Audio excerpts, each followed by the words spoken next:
You're listening to Arsenal for Democracy, episode 425, recorded on Sunday, May 8th, 2022.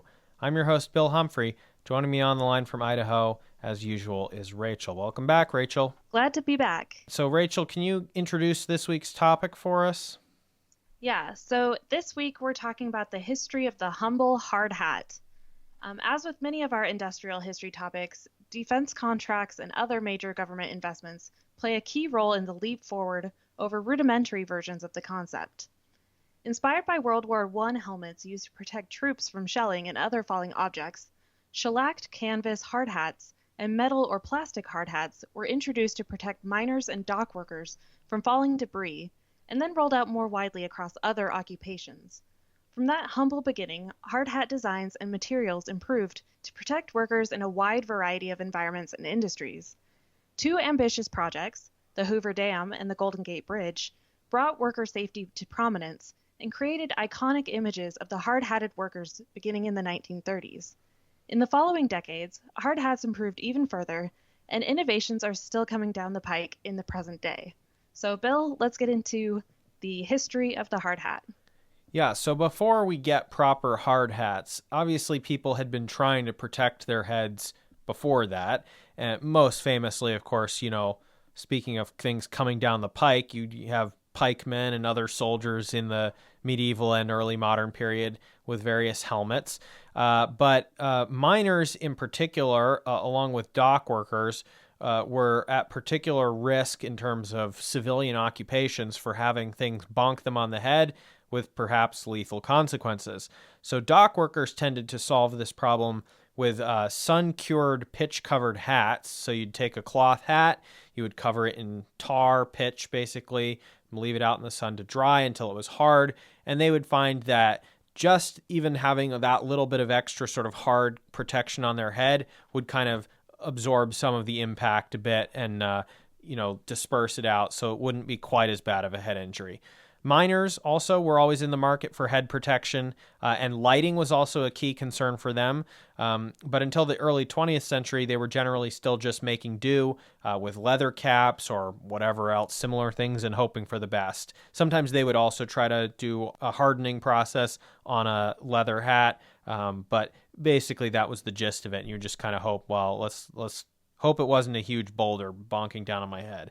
So, unsurprisingly, two of the most important companies in the field of hard hat development were originally mine equipment supply companies.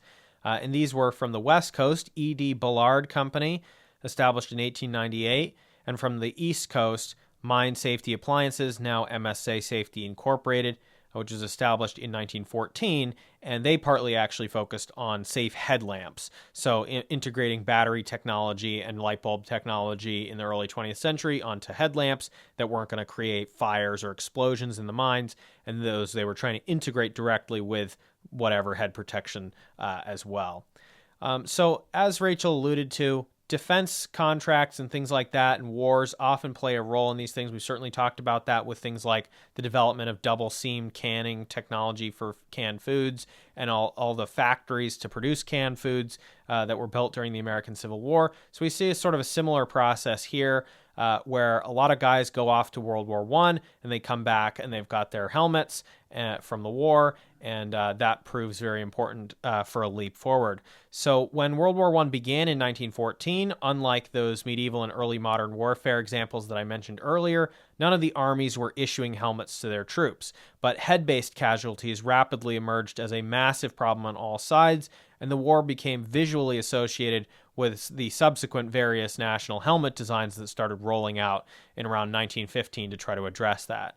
So Bullard's son returned from the war in Europe when it ended in 1918, and he brought with him the iconic steel M1917 Brodie helmet of the British and American forces, which was designed to reduce injury or fatality from falling shrapnel from airburst shells or environmental objects thrown into the air by explosions. That would be things like rocks or, clods of dirt or whatever. So to be clear, if you're not someone who's familiar with this military stuff, this was not really to protect against direct hits, right? If someone shot you with a bullet and there was a direct hit to your head, the helmet was not going to stop that, and it wasn't going to protect you. But the soup bowl style Brody design, which would help if you had like shrapnel and debris raining down from artillery fire overhead. That was advantageous to the British and U.S. war manufacturers because it was a very simple design and pressed from a single sheet of steel rather than being joined together from multiple pieces. Now, interestingly, when Bullard decided to adapt the design shape for civilian use in the mines, they actually didn't go with this pressed single piece of steel in their initial version. They actually went with a same shape and same idea, but they used steamed canvas and glue as a sort of hardened shape, basically, to try to reduce the impact. They also added a key innovation because the helmets were quite simple when they were used in the war, the steel helmets, and at most they would have like a chin strap underneath. And in many cases, I think those didn't usually become widespread until the interwar period. But Bullard added to his canvas and glue concoction, he added an internal suspension system into the design underneath. And so the idea there, and you've probably seen that if you've ever worn a hard hat, is you want to have something that is sort of resting on the head, but has like an air pocket above it before you actually get to the helmet that it can, when it gets hit, can compress down into that empty space, that void space. And so that helps absorb the impact shock even more, and that further reduces the forces acting on a person's head or spine. But the defense contracts don't end there. And in fact, that same year, 1919, the U.S. Navy awarded a contract after the war. They had a lot of shipyard workers who needed head protection. We've done an episode recently about the interwar shipbuilding period. And so they awarded a contract to Bullard, which again was based on the West Coast, where a number of the naval bases and shipyards were, but I assume they were also using them on the East Coast probably. And this was for a non-mine use. Remember, he had been a mining supply company, and all of a sudden he gets this big contract to help protect the domes of all these shipyard workers working for the Navy in the immediate post-World War I period. So this, again, helps build up the company, gives them a steady supply of money, helps popularize them a little bit more, or at least get the concept out and about a little more. And this is kind of the early interwar period of hard hats. So then in 1930, that other company that I mentioned, Mine Safety Appliances, pioneered a thermoplastic design called Skull Guard, and that was made from Bakelite resin, and that was reinforced with wire screen and linen, all of which had a major advantage over earlier designs, namely that they could be used in electrical work, because the plastic meant they weren't conducting electricity, and they could be used in high heat metalworking environments without melting or falling apart. That's the problem. If you're going to use a basic like steel design in a steel plant, that's potentially dangerous and could melt or something. If you're going to use a canvas and glue based one, that's going to fall apart in high heat as well. And certainly any of the pre sort of hard hat helmets that we talked about, like the sun cured pitch covered ones, were not going to hold up in those kind of environments. So having this thermoplastic Bakelite design for these skull guards meant that all of a sudden a whole bunch of new occupations could potentially use this. But this brings us then to the next year with the Hoover Dam and their project site mandate for hard hats, which really kind of brings this into the foreground for the American public and really starts to popularize this. Initially, when the project began work in 1931, head protection was not provided. And so, kind of like with the old dock workers making do with their own autonomously made substitute helmets, the workers at risk of falling debris or objects, such as tools dropped by fellow workers, which were often a more common source of injury than falling rock, these workers turned to the traditional dock worker remedy of these sun-cured, tar-covered cloth caps. And this actually proved surprisingly effective at mitigating dangerous and lethal head injuries on the job site. So much so that the corporate consortium building the design decided to order thousands of proper hard hats. And they, I'm pretty sure these were the Bullard canvas type ones, because they referred to them as hard-boiled hats. That wouldn't have really applied to the Bakelite thermoplastic design from MSA. But by purchasing these hard hats and mandating their use on the worksite, the companies not only avoided the lost work time from accidents and the negative attention for the death toll, but they also helped manage the public perception of a highly photographed and media-covered project. Basically, the workers looked even cooler doing their death-defying stunts in the canyon to build the dam. Then a couple years after the Hoover Dam project began, and a year or so after the mandate kicked in on the work site at the Hoover Dam, we get to the mandate on the Golden Gate Bridge, which was for various steel-based hard hats or even face protectors. And once the project got underway, the workers were mandated to use a variety of specific head protections depending on what tasks they were doing. So quoting now from the Wikipedia page for hard hat, there's a good little paragraph on this.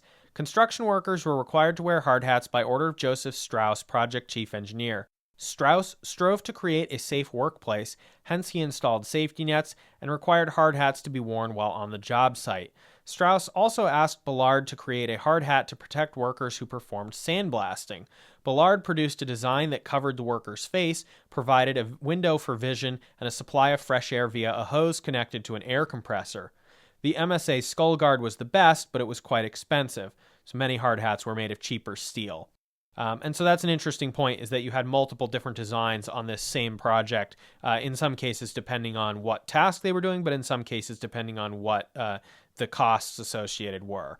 And these were two projects that get started in the early 1930s and are not New Deal projects. One of them is preceding the New Deal. One of them is a private project happening at the same time as the New Deal. But it is important to remember that New Deal projects often also included hard hats. Now, we didn't actually find a lot of sources on this, so a little bit of this is our speculation.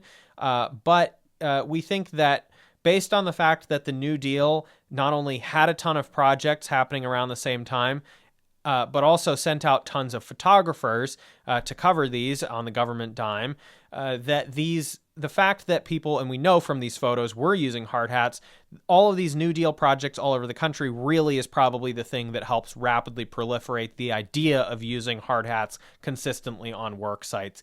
And again, obviously a huge win for the workers, but there are clear benefits for the companies as well when they get to manage the PR on this and also not have to have any costs and risks associated with accidents on the site or the work getting shut down temporarily while they deal with a body or someone injured getting carted away, that kind of thing.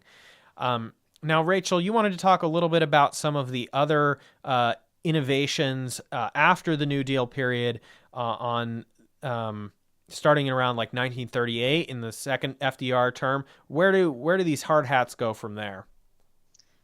Yeah, so it looks like Bullard and MSA were kind of trading innovations. So hard hats were continuously improving, new designs were coming out and made out of new materials. So starting in 1938, Bullard came out with an aluminum helmet, and these were lighter and more affordable than previous models.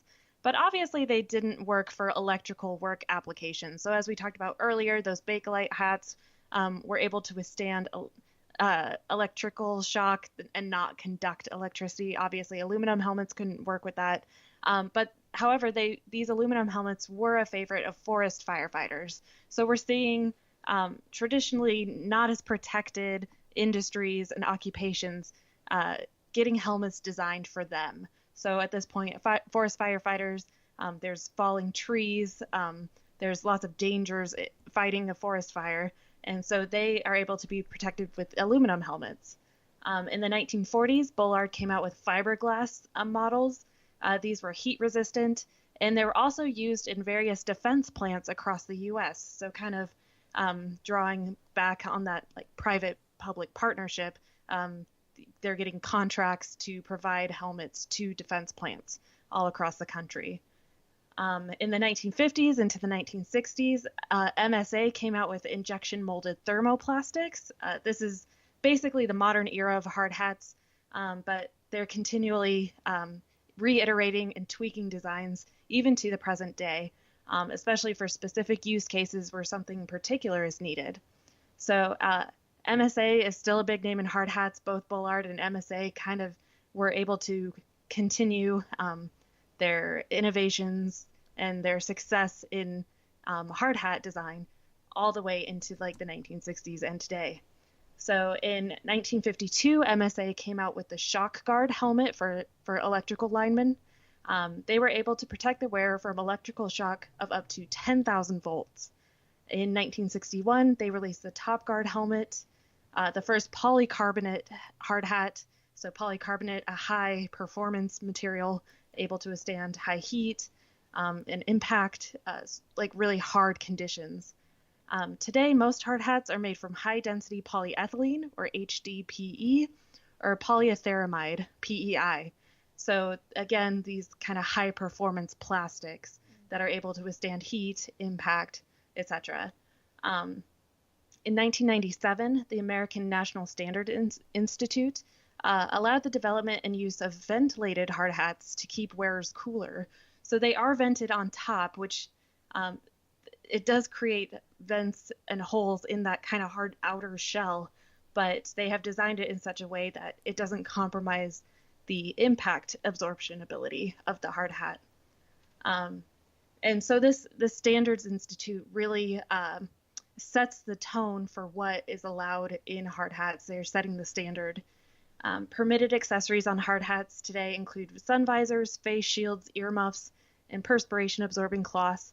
And also there are attachments, including walkie-talkies, radios, pagers, and cameras to help improve the ability of workers to perform their jobs on site and work with each other. And an interesting note is Bullard is still a family-owned business. It is currently being run by Wells Bullard, who is the the inventor of the hard hats, Edward W. Bullard's great-granddaughter, and the creator of the Bullard Company, Edward D. Bullard's great-great-granddaughter. So it's continuing over 100 years. This company has existed and is still innovating and creating new hard hats and designing new hard hats to today. So it's really rather impressive how they've kind of been able to withstand over a century of business and changing conditions and changing standards in hard hats. And that was from a Smithsonian Magazine article on the history of the hard hat. As always, you can go to arsenalfordemocracy.com when any episode goes up to get a PDF that lists our links. So, Rachel, thanks so much for coming on this week to talk about the development and innovation of hard hats in the United States. Glad to be back and glad to kind of dip my toes into a lighter, easier topic this week.